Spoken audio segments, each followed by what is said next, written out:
Now, at least 20 residents were killed in a village in Zamfara community in the northwest of Nigeria in an attack by terrorists that was said to have lasted more than 2 hours.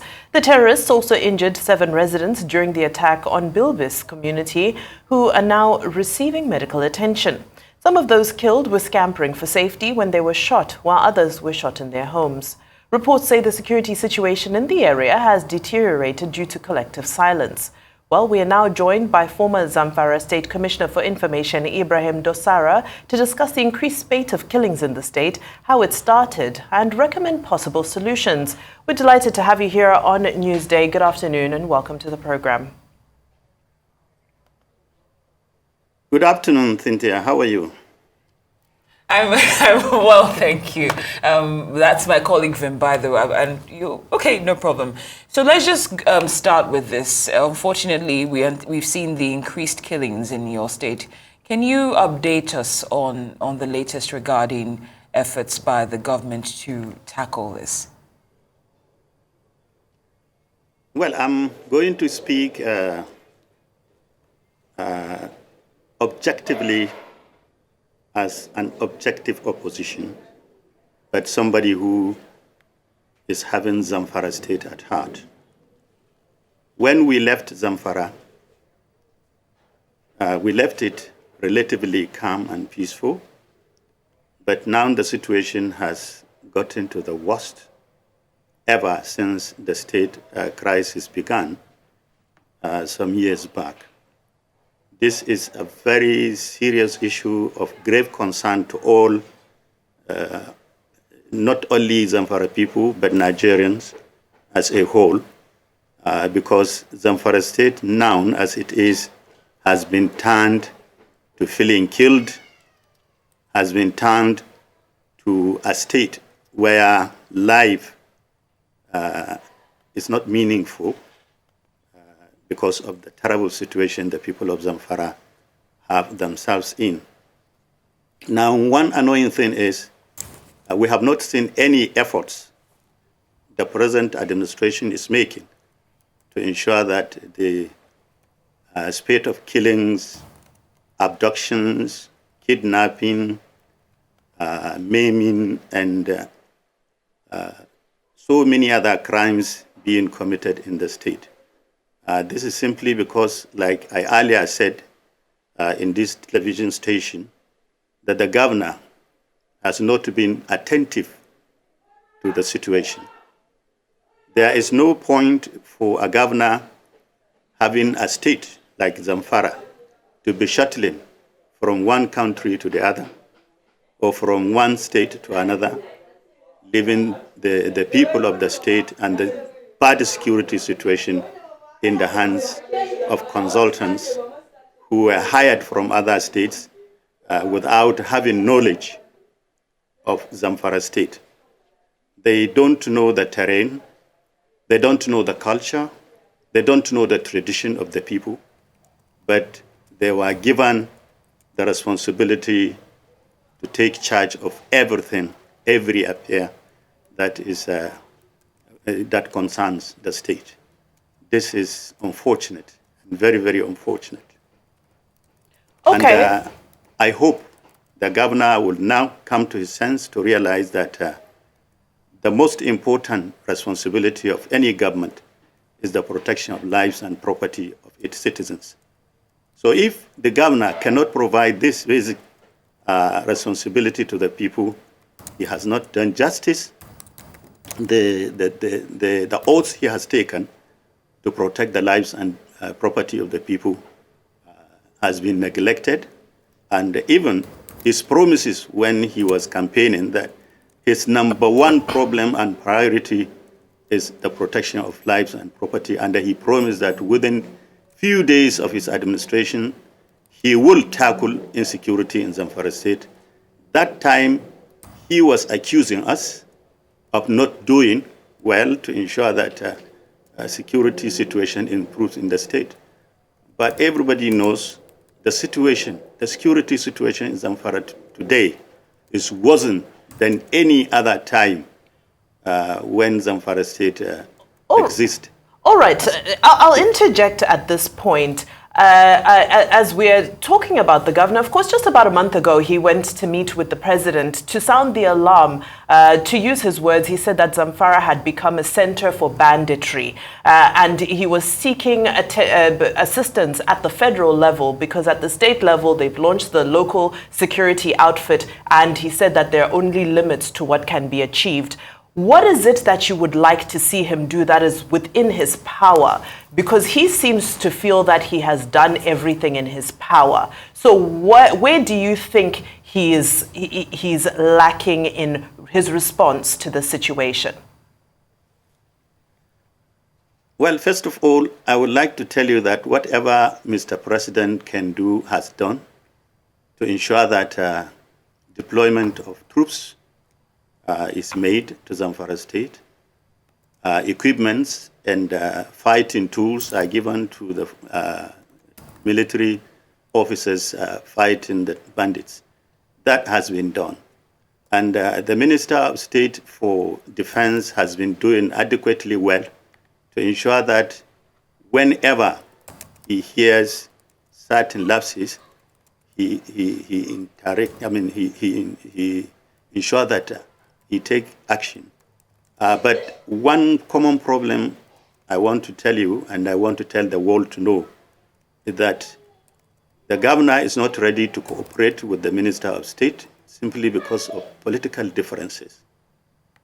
There has been many times when the minister is ready to meet with the governor, discuss, and to ensure that they come to a term and agreement where they will tackle the problem, but the governor is not ready to do so. Myself, I initiated, together with the chief of staff of the governor, we initiated meeting with political leaders in the state, with the security chiefs, to proffer solution to the problem so that the governor will find it easy for him to administer the state. And that arrangement reached a certain level. But unfortunately, somewhere within the governor's political class advised him, and that effort was thwarted. So the meeting could not hold. And I can assure you that one of the things His Excellency the governor should do to improve the security situation in the state is to stay in the state. Because if he is not around, there may be need for him to intervene into a particular problem. He is not around. And the security will find themselves in dilemma in handling the situation. But I can tell you that the security forces are doing all they can to ensure that Zamfara crisis is brought to an end. But the problem is the governor is not staying in the state. He is not paying attention that is required to the fighting of the bandits. When Mutawalli was governor, he hardly moved out of the state unless where it is necessary. And that we found it very easy for us to deal with the situation. I can give you reference. Mutawalli celebrated non-single attack within his 100 days in office. No single attack, no single killing, no single harassment was done by any armed men against anybody in Zamfara state within the first 100 days of Mutawalli. But because there are political groups and conflict entrepreneurs across the state, particularly among the politicians, the efforts being made by Mutawalli and the achievements he made were thwarted also. And Mutawalli did not relent in his effort. He went far. And he left Zamfara state better than the way he met it. But now, Zamfara state is worse than ever before. And my advice to the governor is to make sure that, one, he stays at home. Two, he should reconcile with the Minister of State and the other political actors in Zamfara state. The fighting against banditry in Zamfara state is not a one-man show. We have to come collectively as a state, as a community, to look at the people, not look at ourselves as individuals, but to look at the people as a community, to fear God and come and handle the situation properly. I believe if the governor stays at home regularly and liaise with the Ministry of Defense to know his problem, to understand their circumstances and their challenges, I think the situation can be handled well. The issue of recruiting the locals to serve as vigilante has not helped, because not only the people of the state are being killed, even the locals that were recruited are being killed in their numbers. So you can see the situation. Therefore, like I said, my advice to the governor is, one, let him drop political sentiment out of his mind. Let him feel that he is governor of Zamfara state, and he has responsibility to each and every Zamfara people. And two, to stay at home, to make sure that whenever there is challenge, he listen to and attend to the problems that are brought to him. And thirdly, he should be able to visit communities where such attacks are being carried on by bandits, speak to the people, understand their problems, and then look at the problem together with the security forces and find lasting solution on dealing with the problem.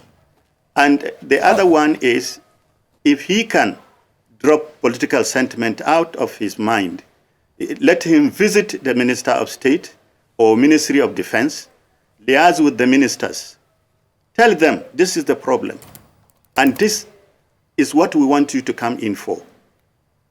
When Mr. President has done everything he has given them directives, he has given them everything, and they are doing everything to ensure that they help Zamfara State get rid of the problem. But the problem is the governor of Zamfara State is not ready to cooperate with the Ministry of Defense, and this is why we are having the problem. All right, Mr. Dosara, your advice to the governor is noted. But I'm just wondering, since you're saying that the president has done everything that he can, we know, of course, that the United States is collaborating directly with some states in northwest Nigeria, and that includes Zamfara State in the fight against terror and the likes. Are you optimistic that this would restore some level of normalcy and security to Zamfara State? Well, I wouldn't want to comment too much in that, but let's pray that the presence of the foreign forces in the Northwest in general and Nigeria in particular will help. I'm only playing that there is not a kind of internal or inside interest that will deteriorate the situation rather than solving the problem. To me, I don't think our country should succumb to the fact that they are not capable of handling their own problems. I mean, each country has its own particular problem and has particular way of solving it. The foreign forces are not aware of or do not know the the terrain in that region, and they don't know the people, they don't know the causes of the problems we are facing. I don't think they can deal with it squarely. But like I said, let's pray and hope that the intention by the United Nations is going to help in solving the problem. But we should not, as a country, succumb and feel that we have failed and feel that we cannot handle our own problems. The bandits are our people. The environment is ours. The bandits are interacting with our people within our community to commit these crimes. because like I told you earlier in the discussion that we have conflict entrepreneurs. The conflict entrepreneurs are the ones behind this problem. Now, the informants, as part of the conflict entrepreneurs, contribute immensely in getting the intelligence for the bandits to attack people, kidnap people, kill people, and so on. Now, people selling minerals, for instance, or giving or providing the needs of the bandits are another class of conflict entrepreneurs. Like I once said in this station, when Coca-Cola or Maltina is being sold in town, in Gusau, for instance, at the cost of 250,000, if you go to Shinkafi or Zurmi, where the bandits are having their world, you sell it 1,000 naira. Now, these people will never at any cost or at any length like to see that this problem is over. They will continue to give information to the bandits so that the crisis continue. Okay. Now, not only in that, there are, even among the security, we have bad eggs, even within the security forces. We have bad eggs who are interacting with these bandits, giving them all the necessary support and the intelligence they are looking for to carry out the heinous acts. So these are problems that we have to, like I said, as a state, as a community, come together to collectively discuss, take away political differences from our minds, because we are talking about humanity. We have to consider the importance of life, no matter how small it is. Okay, while we're looking at those differences, focus on our political interests. Let me step in at this instance. I just want to rewind to your comments with regards to the governor and his, in your view, his inability to deal with the situation or to agree with the Minister of Defense. Now, there are reports that are saying that the reason why there's a failure between the state and the federal government level to agree is because the federal government level is leaning towards negotiating with bandits, and Zamfara state say they insist that they will only fight these bandits head on. So can you tell us the real reason why the stakeholders are failing to agree? Because it seems that there is a narrative that, for example, when the Kaduna school children were rescued, they were rescued in Zamfara. And there was speculation that there was a negotiation that took place to have those school children released. And the narrative is that the governor of Zamfara state is saying that no, he will not negotiate with bandits. So what is really going on with regard to this issue of negotiating with bandits and putting it to an end? Because last we heard paying ransom and things of that nature. I mean, you're speaking about conflict entrepreneurship. Paying ransom is illegal. So, what exactly is the nature of the disagreement with stakeholders and how to move forward? You see, the issue of negotiation and reconciliation with the bandits was initiated by the current Minister of State for Defense, Bello Matawalle, when he was governor of Zamfara State. And it was that negotiation that enabled his government to achieve known attacks, known abduction, known killing within his first 100 days in office.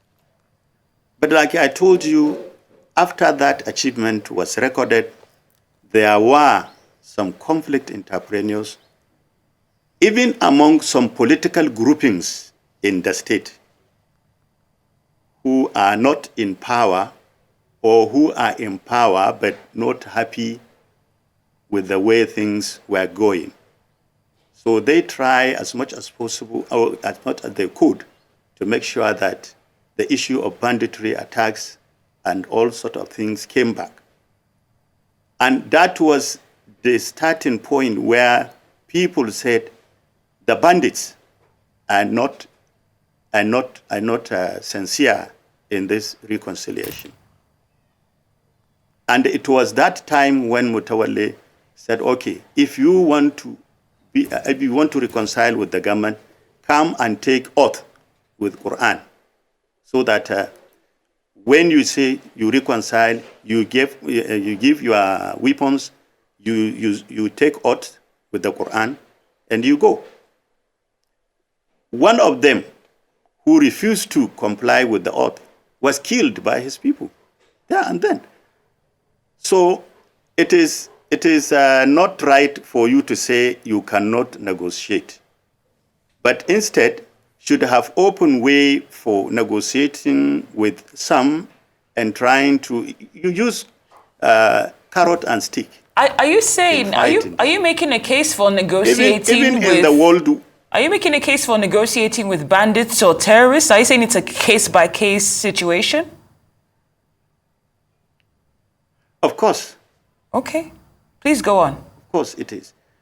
If I mean, even in the global scene, there is room for negotiation in a war. So you look at the things purely based on peaceful negotiation, and then look at the challenges that are likely to come up, deal with them before you go into negotiation. But closing the door to say, yes, you cannot negotiate. In fact, I'm not advocating that we completely go in negotiating with the people, allowing them to kill our people. That's not what I'm advocating. But what I'm saying is, look at the concept of negotiation itself. So at what point do we see arrests? At what point do we see arrests, people being treated as the criminals that they are? At what point do we see accountability? At what point does that happen if we're negotiating and giving carrots to bandits? Well, that's why I say you look at the whole concept holistically and be sincere. Create an environment where there is honesty and sincerity between the bandits and the government. And that was what His Excellency, the former governor and now Minister of State, adopted. And that was why he was successful. Now, even though he had some resistance and some backlash from the bandits, but he adopted another way and continued to fight with them, and also come in with a particular negotiation tricks and style. But you said, okay, you are not negotiating, and you are not paying attention, and you are not agreeing with somebody you know can help. Then, what are you saying? Or what are you doing? You are rather inviting trouble to your state. I mean, like I said, the issue of fighting bandits is not one-man show. You have to involve every stakeholder. When the governor, I mean the former governor and now minister was governor, he invited all stakeholders, including the Fulani leaders, the traditional rulers, the security, the bandits themselves, their warlords. They were brought together, and discussions were made, agreements were taken and were signed. And that was how we were able to succeed in the first 100 days in office. And then we forged again. And I can tell you and assure, we left Zamfara better than we met it. And the present administration could not continue from where we stopped. Rather, the situation deteriorated to the worst. And Zamfara today is feeling killed, and the people are massively fleeing the state. There are various refugee camps littered all over the state. If you go to the towns and cities in Zamfara state, you find the people, especially women and children, begging on the street. Sometimes when you see the situation of these people, you have to cry.